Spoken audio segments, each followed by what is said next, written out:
A well-regulated militia being necessary to the security of a free state. The right of the people to keep and bear arms shall not be infringed. Thanks so much for tuning in to another edition of Bearing Arms, Cam and Company. My name is Cam Edwards. Coming up on the program today, we're going to talk with my colleague Tom Knighton from Bearing Arms, who is unfortunately in one of the underreported epicenters of the coronavirus pandemic in the United States. Albany, Georgia, actually has more cases per capita than most other places in the nation. It's right up there per capita with New York City, and unfortunately the death toll is rising. But before we talk with Tom, let's get you caught up on a couple of headlines because there is some big news out there. On Tuesday afternoon, you had Second Amendment organizations unite in opposition to some of these gun closure orders that we've seen in the Bay Area of California. So National Rifle Association, Second Amendment Foundation, the Firearms Policy Coalition, along with a number of other state organizations and individuals filing suit against almost a dozen cities and counties in the Bay Area, as well as individual elected officials or government officials in the Bay Area, places like Alameda County, and the city of San Jose, challenging again these orders for gun stores to close. This is huge and a very big deal. I am so grateful for these organizations working together on this issue. And we have seen great progress around the country over the past few days in terms of gun stores opening up. On Monday, New Jersey Governor Phil Murphy said, all right, stores will be allowed to reopen based on guidance from the Department of Homeland Security under limited hours, by appointment only, but they are going to be open again. We also saw Los Angeles County Sheriff Alex Villanueva back off of his gun store closures. In fact, he was all over the place last week. One day they were open, the next day, no, they had to close. The next day, okay, they were open. The next day they had to close. And then he too, after reading this DHS guidance, said, all right, we'll keep them open. But this has not been the case everywhere in the country. I think actually there's we've seen some progress in Maine as well, where Governor Janet Mills had ordered that gun-only stores basically had to close. If you were, let's say, a hardware store and you sold things besides firearms and ammunition, you could stay open. But if the only thing you sold were firearms or accessories, you were forced to close. So the good news is Governor Janet Mills on Tuesday said that gun stores are now allowed to operate during the stay-at-home order. There were more emergency orders issued in Maine yesterday. Gun shops now included in the state of Maine, and so gun stores are going to be open there. We still have New Mexico. We still have Washington State. We still have New York State, where gun stores have not been included in the list of essential businesses. You also have Everytown for gun safety. Their law firm, Everytown Law, yeah, they have their own anti-gun law firm funded by Michael Bloomberg. Everytown Law has issued a letter to officials around the country basically saying, look, it's constitutional to shut down gun stores right now. Don't worry about the constitutional aspects of shutting down gun stores. It's perfectly fine for you to shut down gun stores. I got to tell you, I think their legal reasoning is way off.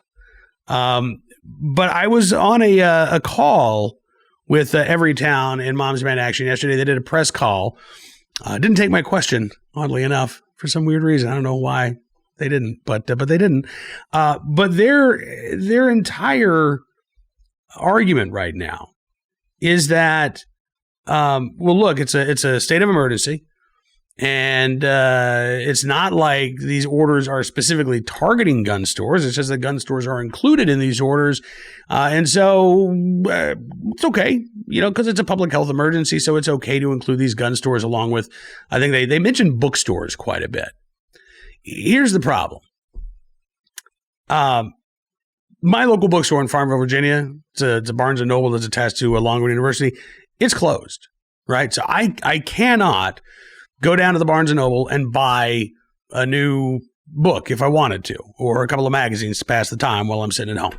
Can't do it. However, can I buy a book? Yeah, I can. I can go online. In fact, there's a fantastic website. I like used books. If you want used books, abebooks.com. And you can support used bookstores all around the country. And they'll ship a book to me. I can find whatever book I want and they'll ship it to me. It might take a couple of days, but I can get it. I can also take my Kindle. I can download a book. I can read it right away. So the closure of the local Barnes & Noble is not preventing me from exercising my First Amendment right of freedom of expression. It's not infringing on my right to read a book.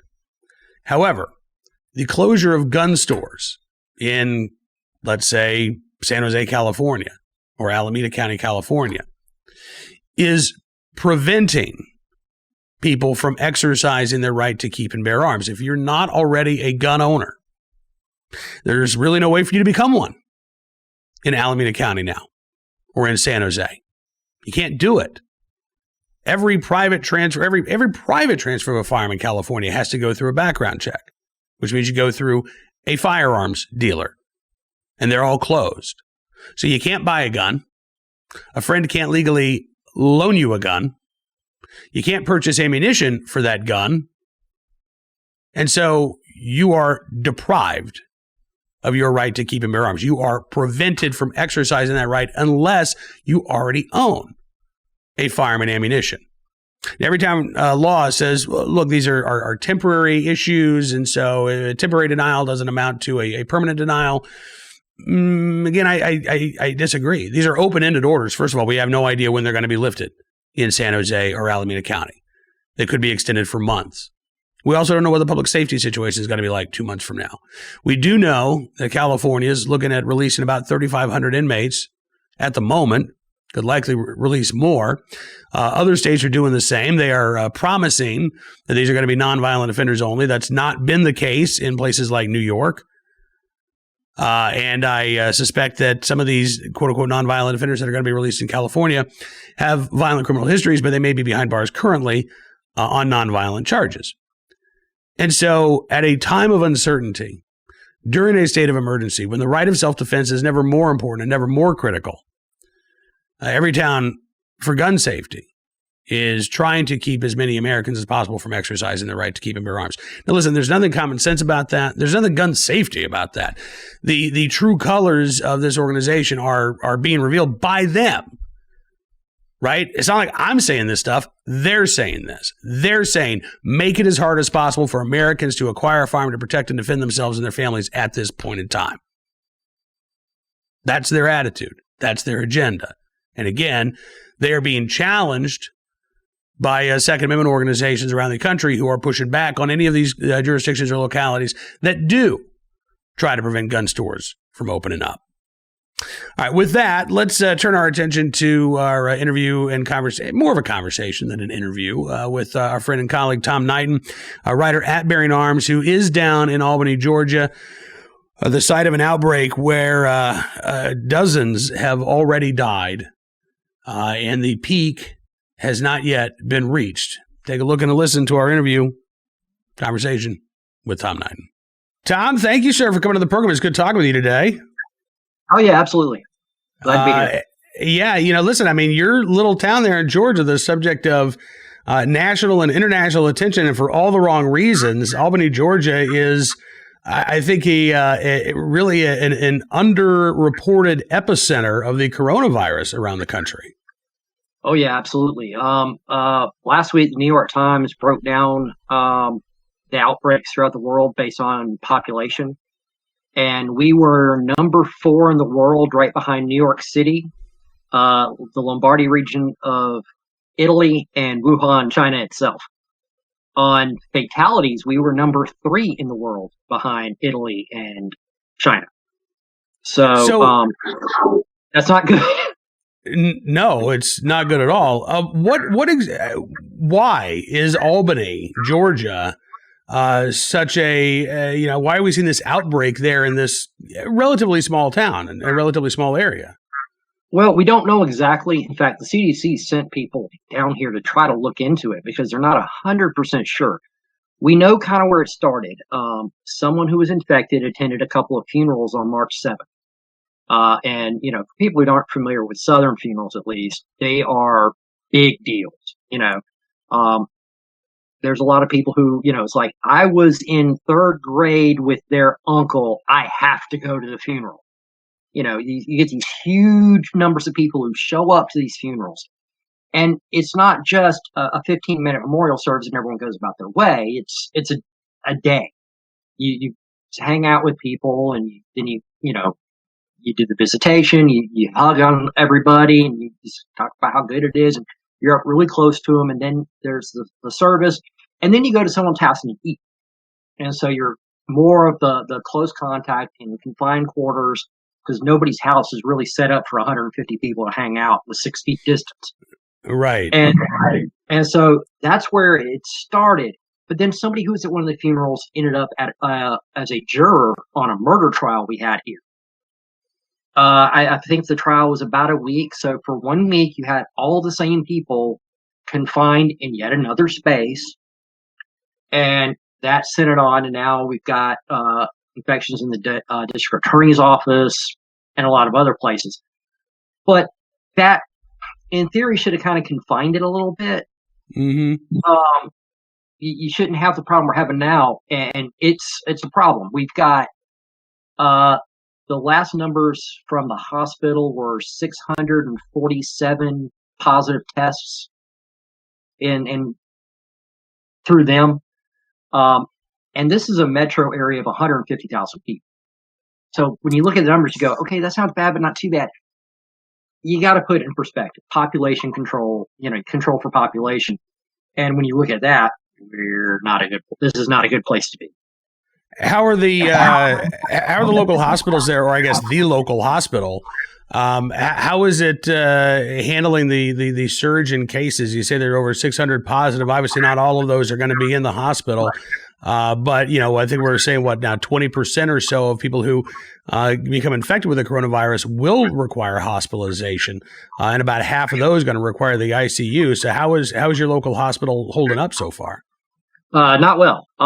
They'd seen COVID-19 coming and had stockpiled 6 months worth of supplies. That lasted less than a week. Wow. They've had a major problem on supplies. Normally the hospital has 3 intensive care units. They've had to basically create 2 new ones just to deal with all this. And they're transferring people to other hospitals if they can. And it's just, they're not really keeping up. They're doing the best they can.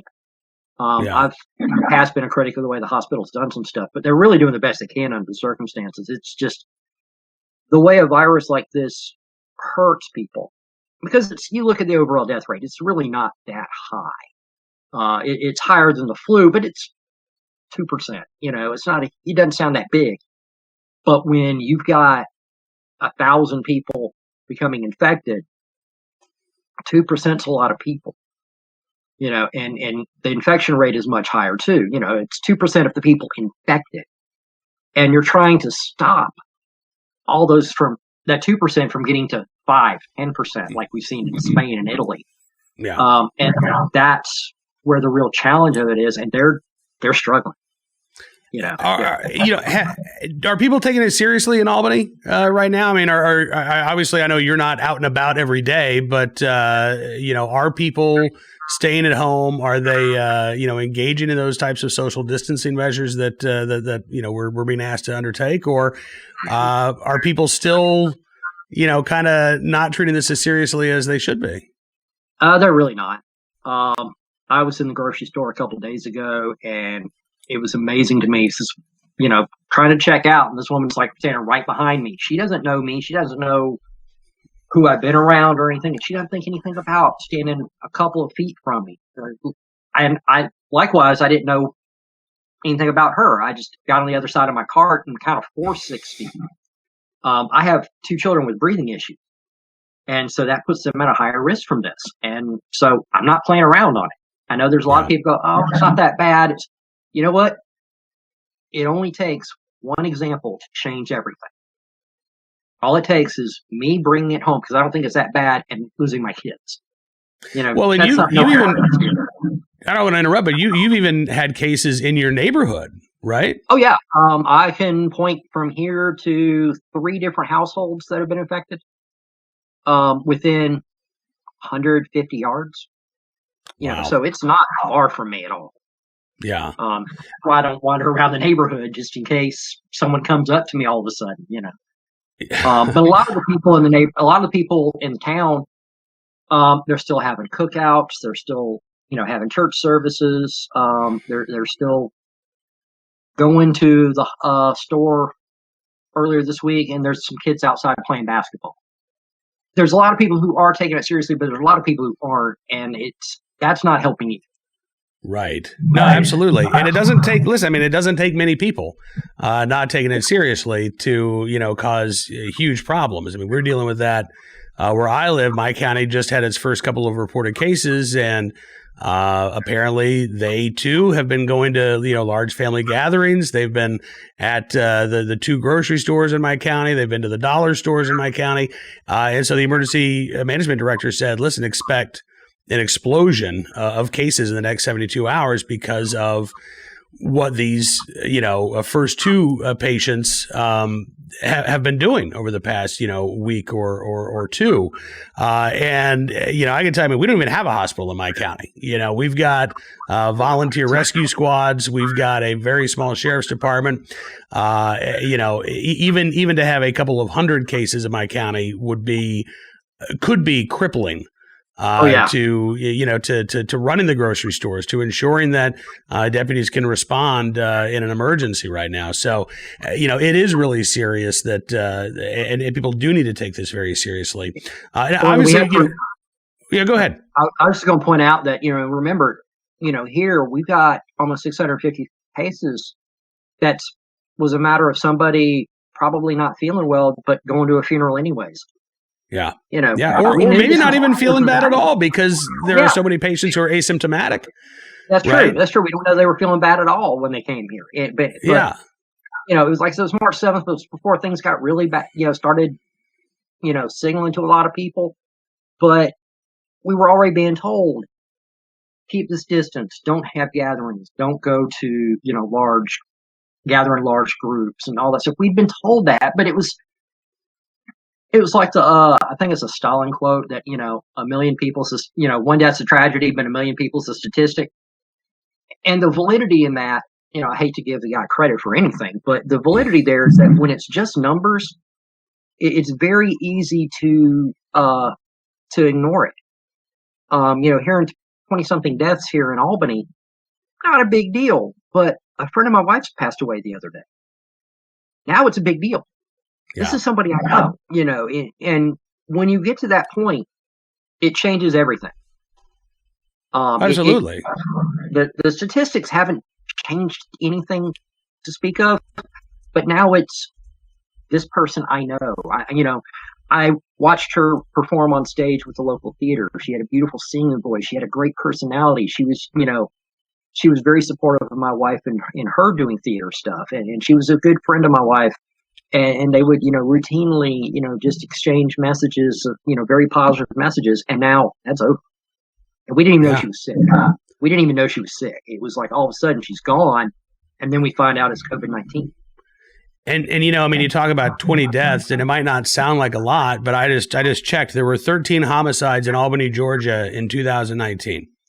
Yeah. So in the span of about a month, there have been, nearly double the number of people that die from coronavirus than were murdered in Albany last year, and it sounds like you guys have not yet reached the peak. No, and to put that murder number into some framing a little bit, is we're currently at 20. I just looked at the numbers: 27 reported dead as of around 2:00 yesterday in Albany. In Albany. At one point, we were the murder capital of the United States back in the 90s. And I want to say we had 29 murders at that point. On a per capita basis, we outstripped New York City, Chicago, Baltimore, St. Louis. All the places we talk about on Bearing Arms about being bad places, we beat all of them with almost as many fatalities as we've had from disease in a few weeks. And by the end of that day, by the end of today, I'm sure that number is going to be even higher, unfortunately. Yeah. We've had one day since it started, we didn't record a fatality. One. Wow. And that's not a fun place to be. Albany has a lot of problems. And, you know, to get into a history lesson real quick, we had a Firestone plant that shut down here in the 80s, right about the time crack cocaine got here, and Albany in a downward spiral. You had all these people out of work with severance packages, depressed, and they turned to drugs. Not all of them, obviously, but enough. We became a very not good place, and we've never been able to replace those jobs. We were 120,000 people when Firestone shut down, if I remember right. And now Albany itself, the actual city, is like 60,000. So we've lost a lot of population. And then, you know, we've had floods in the 90s, 2 different major floods. A few years back, we had 2 tornadic storms like days apart, just half flattened the city. We had Hurricane Michael a couple years ago that hammered us. And now this. It's a lot to put on any town. You know, we're going to have collective PTSD before this is all over. I suspect that you're right, and you guys are probably not alone. Now I got to ask: have you been to any gun stores there in Albany over the past few weeks? I have not. Mostly because I was getting reports from friends who run gun stores in other parts of the country and the state, talking about how crazy it was, and I'm like, I'm going to steer clear of crowds. But my understanding is they are open here. I don't think they're officially designated as essential businesses, but they're not officially designated as non-essential. But I haven't really checked that out, mostly because I've been mostly worried about making sure we have food in the pantry, and that's all that comes in the house. Yeah. I get it. And, you know, there are a lot of folks in that same situation. Well, listen, man, you stay safe down there. I appreciate you checking in with us, and you know, we will get through this, but again, yeah, stay as safe as you possibly can. You got to watch out for those kids. Oh yeah, I'm staying inside. I don't go any further than the mailbox. Good for you. I actually haven't even gotten my mail in like 3 days. Tom Knighton joining us from Bearing Arms, from right here at bearingarms.com. Tom, thanks, man. We'll talk again soon. All right, absolutely. Thanks for having me. And, you know, I know what Tom meant when he talked about it. It doesn't necessarily seem real, even when this stuff's unfolding all around you. You know, I obviously, if you listen to the program, you watch the show, you know, my wife, Miss E, has been battling lung cancer. She's got a compromised immune system. She's on chemotherapy. She was able to get her chemo last Friday, thank goodness.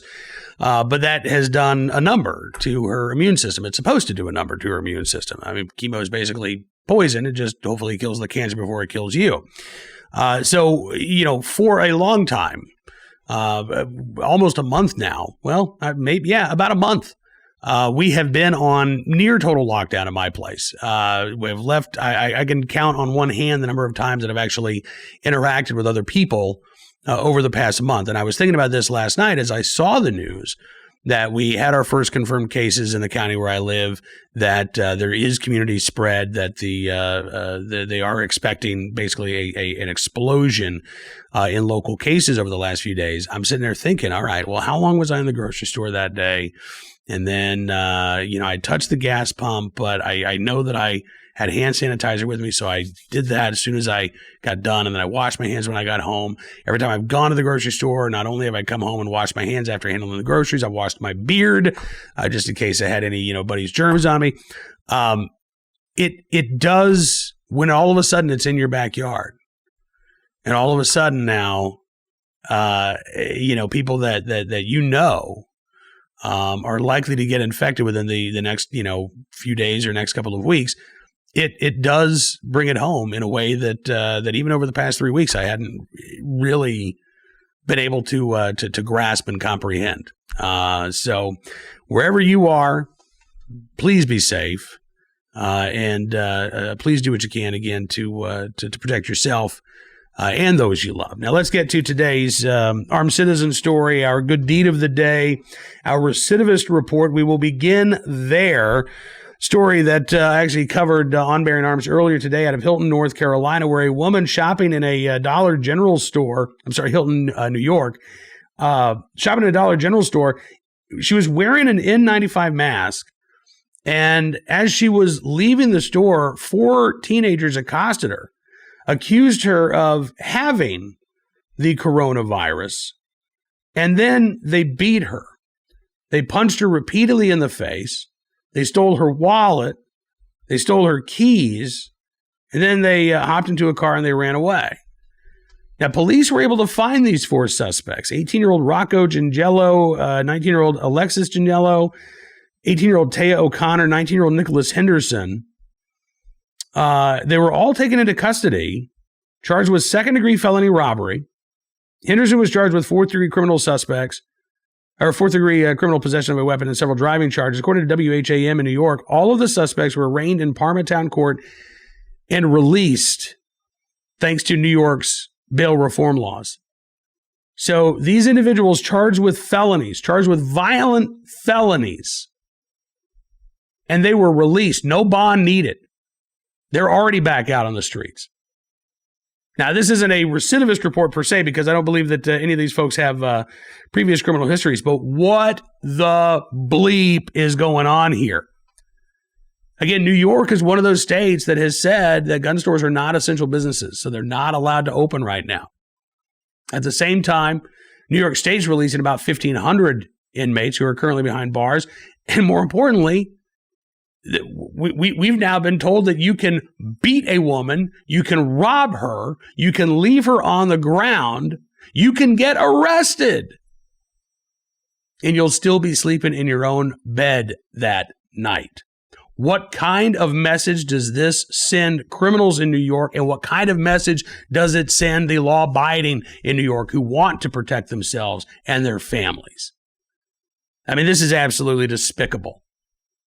And something has got to give. This is an untenable situation. You want to make the argument that, well, listen, these jails and these prison cells, this is going to be an incubator for coronavirus. It's going to spread. It's going to be, awful in the prisons. You know what? I'm willing to listen to that argument.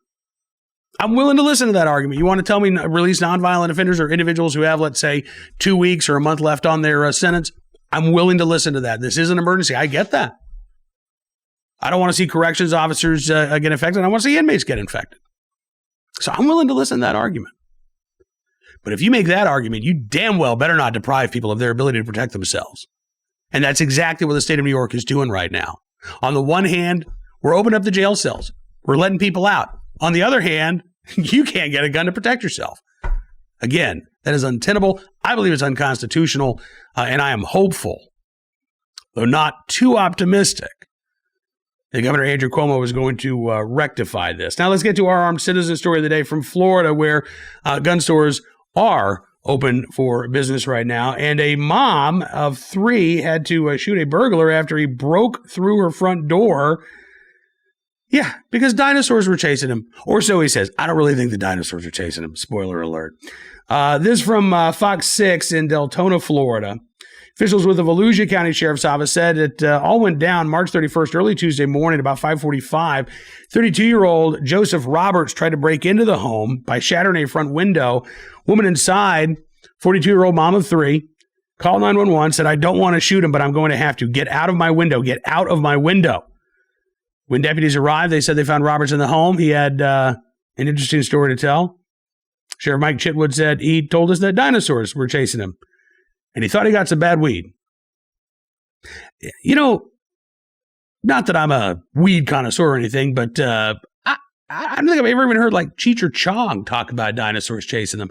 I don't think George Carlin ever had a bit about, I smoked this bad weed once and dinosaurs came chasing me. I'm not sure I blame it on the weed. Sheriff Chitwood says that White was airlifted to a local hospital in Sanford, Florida, with injuries not believed to be life-threatening after he was shot in the forearm. Sheriff Chitwood said, quote, "He's lucky she was a bad shot." Yeah, hopefully mom can get to a range at some point, but at least she had her firearm. At least that shot to the forearm was enough to stop Roberts from going any further. Sheriff Chitwood says they were seeking an enhanced penalty for committing a burglary during a national emergency. And he says, quote, "I guess the only explanation is watch where you're buying your weed at during this time." Yeah. I mean, I suppose that's probably good advice, but, also keep in mind, no matter bad weed or not, dinosaurs aren't around, okay? You're not being chased by a dinosaur. And stay out of other people's homes, for God's sakes. All right, finally, our good deed of the day from Rochester, New York, where the Rochester Police Department is now helping out, delivering groceries to those who are at greater risk of the coronavirus. According to KROC in Rochester, New York, this all came about after police officer Janet Schofield, she's actually parking control officer Janet Schofield, recognized that many older and high-risk residents were going to have some challenges getting food and other basic supplies while this stay-at-home order remains in effect. A lot of stores have opened up an hour early for seniors, and they're letting them do their shopping then, but that doesn't help everybody. So Janet Schofield reached out to Cub Foods manager Joseph Thompson and said, hey, how can we do this? How can we make sure that these seniors and these at-risk individuals are able to get their groceries? So Monday through Friday from 8:30 until 3:30, orders that are placed online, just enter PD for their first name and then delivery for their last name. And then the grocery store will call the customer once the order is received, and the Rochester Police Department will actually deliver those groceries to those who are in need right now. I think that is absolutely incredible, and it is a fantastic thing. I hope that they can continue to do this. And again, the brainchild of Janet Schofield, parking control officer there in Rochester, New York. So in the right place, at the right time, with the right idea, Janet Schofield, thank you for your very good deed. That is going to do it for this edition of Bearing Arms Cam and Company. Thank you for being a part of the program today.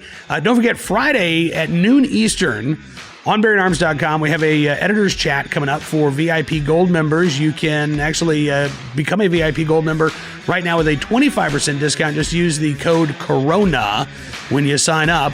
We'll be taking your questions and your comments for as long as we can on Friday.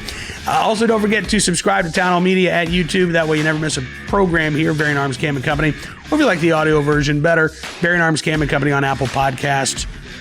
Thank you again for tuning in. Thanks for spreading the word. Be safe, be well, be free. We'll see you here soon with another edition of Bearing Arms Cam and Company.